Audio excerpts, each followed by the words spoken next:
Coach, obviously another week where the offense really struggled. Didn't really during the game was still kind of in doubt.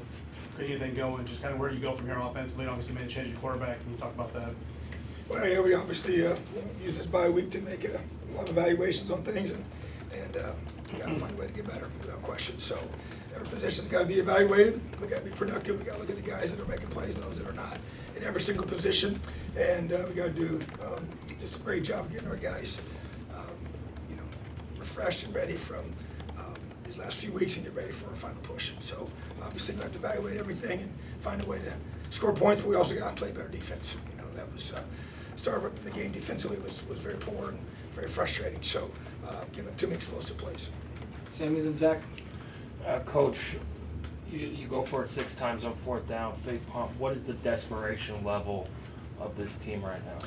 Well, I think the 4th downs where they occur, you're just trying to find a way to stay on the field. The fake punt, obviously we needed to score touchdowns. You're not going to beat them kicking field goals. We'd only scored 3 points up to that time, so felt like what we called was there. Obviously came up short, so not a good decision. But at the same time, we need to find a way to get some momentum going for our football team. So just trying to be aggressive with that. Obviously, it's a very aggressive call in that situation. Didn't work out, but that game when we were down the way we were, we need to get something going right away to give us a chance to win the game. So that was the objective there, and trying to be aggressive.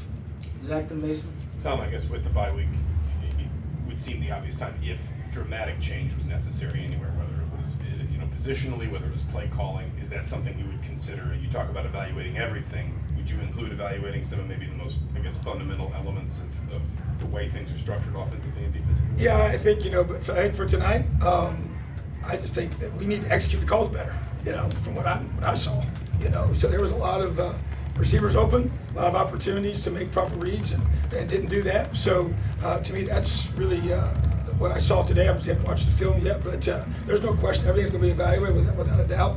But at the same time, tonight's game was execution to me. Mason and Seth. Coach, I think earlier this week it was Walt Bell that said that execution kind of is a word that gets used kind of for lack of a better terms with having to do with the preparation. Would you say that it stems from the preparation from this week, the execution misfalls today, or where does that come from? I don't think so. I felt like we had a good week of preparation. Wouldn't have said the same thing a week ago after that game. But this week I felt like guys prepared well. We just, we missed some open receivers and we didn't make some good reads. And so those are critical things. You have to have in critical situations, critical downs at times. And there's just overall, both sides feeding off of each other.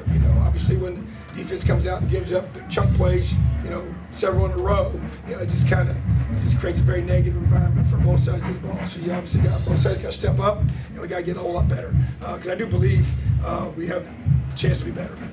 I do believe that for sure. But we got to do it. It doesn't matter what I say or think.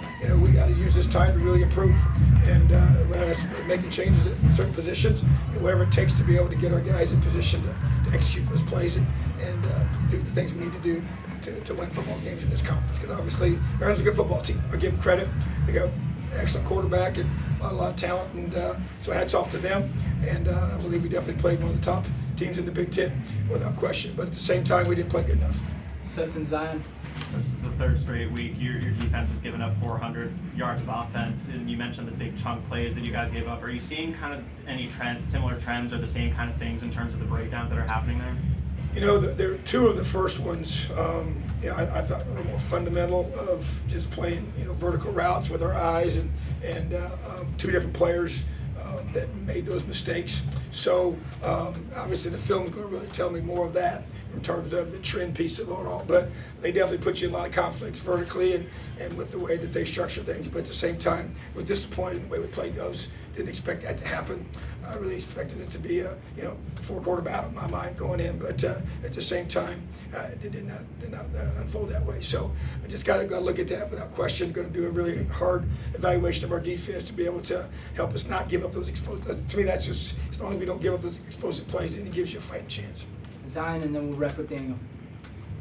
Tom, what was your message, I guess, to Taven when you decided to put Brennan in the game for those final few drives? Well, bottom line is that we just needed to, a spark, looking for something. Obviously, got two quarterbacks that have proven they can play. So felt like that Brendan, has earned the right to have that opportunity. So he knows you got to play well if you want to continue to play your position. So everybody's in that same boat. So bottom line is that Brendan came in there and made some plays, but obviously they had some guys sub down as well. So it's about what we got to do to help this team get better. So he understands he's got to perform to be able to be in that position.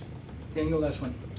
Coach, so obviously 2 losses in the last 3 games, and I think you said on Monday or just sometime earlier this week, the locker room after the Akron game, but kind of felt like a loss. It's probably 3 games in a row. You didn't perform quite as well as you wanted to.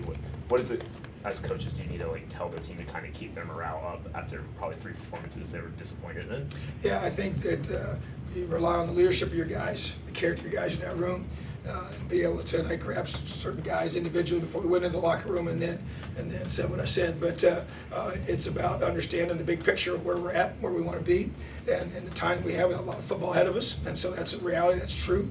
And we got a week here to be able to get better, and that's going to be the focus. And so the whole objective will be to improve ourselves fundamentally, get better schematically, and make sure we got the right guys in the right spots. And so bottom line is that we got a lot of character in that room, and I expect the guys to continue to battle and fight and just keep getting better.